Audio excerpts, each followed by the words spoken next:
Hello everyone! I just played the Broken Shore and was finally able to experience the chaos of the Burning Legion. With the cinematics out for both the Horde and the Alliance, we finally know what really happened down there during the finale. And unfortunately, what happened was rather grim. This video contains major spoilers for Legion. I know the scenario is already alive, but I just felt like saying that anyways, just in case. As I had predicted in an older video, the Horde was forced to retreat from the Broken Shore, and in doing so they left the Alliance alone.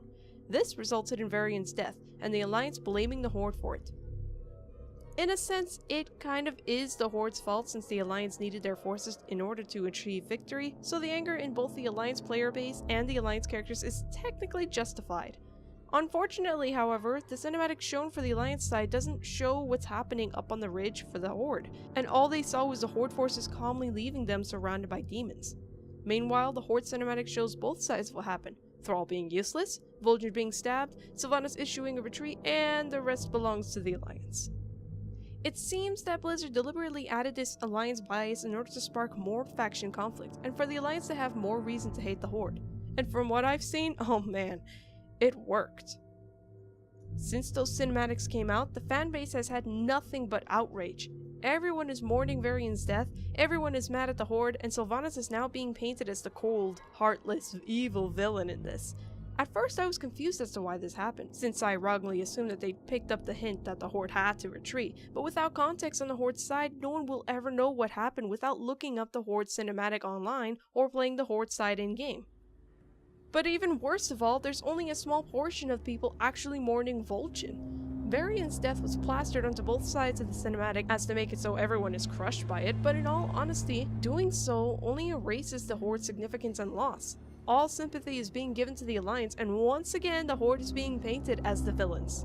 Now here's what people don't seem to understand, and to anyone who disagrees with what I'm about to say, I apologize. But the Alliance actually had it way better. And honestly, Varian actually had a good death. Varian was ready to die. He willingly let go and fell. He willingly went down to those demons. Do you really think he truly believed he could have taken down that entire army by himself? He knew what he was doing. He went there knowing he would most likely die. I mean, why else would he write that letter in the first place if he wasn't planning on returning? This was literally a suicide mission for him. But here's the thing, he went down in a blaze. He went down like a badass. He saved his people on the gunship by taking down that Fell Reaver thing. His story arc closes off fairly nicely, to be honest, and it's actually, at a storytelling standpoint, a good time to kill him off. It was fulfilling, and it was awesome. But vol'jin, he was not ready to die. He went in to fight and to win. There was no huge build-up for him like there was for Varian. No letter, no speeches, just him and his spirit and his will to live. And all for what? For him to have less than a minute of screen time just to get stabbed and order a retreat for Varian to take the rest of the screen time for the Horde side cinematic, which by the way didn't even feel like a Horde cinematic. It was painfully Alliance centric. They were forcing Varian's badassery on us and we didn't get anything in return.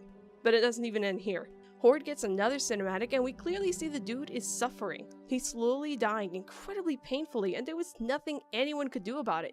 Varian chose to go down. vol'jin didn't.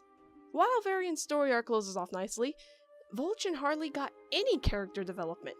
He became war chief in Mists of Pandaria, did nothing in Warlords, and just keels over. The worst part is that there was so much time in Warlords that could have been used to develop his character, and to bring up vol'jin and do something that sways the Horde. We could have also had at least some development off the effects of Garrosh's tyranny, but nope. All we got was a plaque on the Cleft of Shadow, and the rest is history. vol'jin became war chief for nothing, and finally when we see him step up, what do we get? A painful, tragic death that wasn't even satisfying, at least not like Varian's. While Varian's death had glory and honor in it, vol'jin's was just helplessness and an awfully poor decision in storytelling. It's like they just killed him off just for the kick in the feels. Oh, but that's not all. He told Sylvanas to retreat. He told her to save the Horde because he knew they were going to die there. If the Horde stayed on the ridge, the demons would have overrun them. Sylvanas came prepared, luckily, so when she sounded the retreat, she had the Valkyrie on hand to save her people. No one seems to be giving her credit for this, however. The players, mainly the Alliance ones, are blaming Sylvanas for Varian's death, and yeah, while that is true to an extent, she technically doesn't owe the Alliance anything. The Horde comes first, always, since again, these are her people. She has a stronger tie to them than the Alliance, and if the war chief of the Horde is in your arms dying, then I think it's perfectly okay to at least respect that dying wish.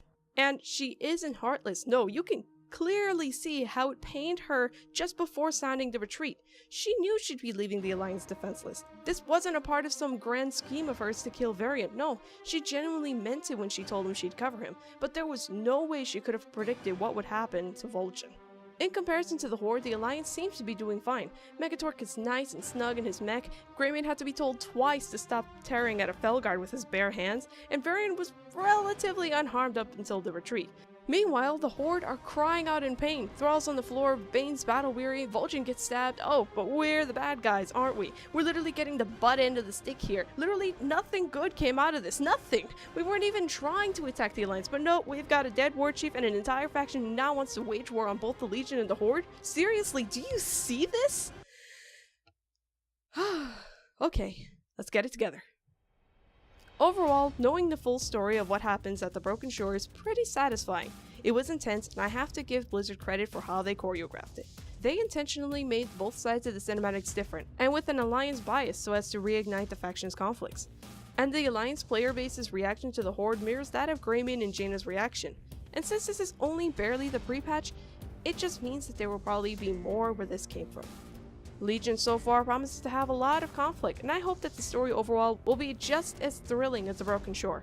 Honestly, I don't even know how I'm going to play this expansion with tears in my eyes the whole time. Well, I hope you enjoyed this video. Let me know what you thought about the Broken Shore. As you can probably guess, there's a lot that can be said about what we witnessed, be it through discourse or conspiracy theories or whatever you wish. Thanks for watching.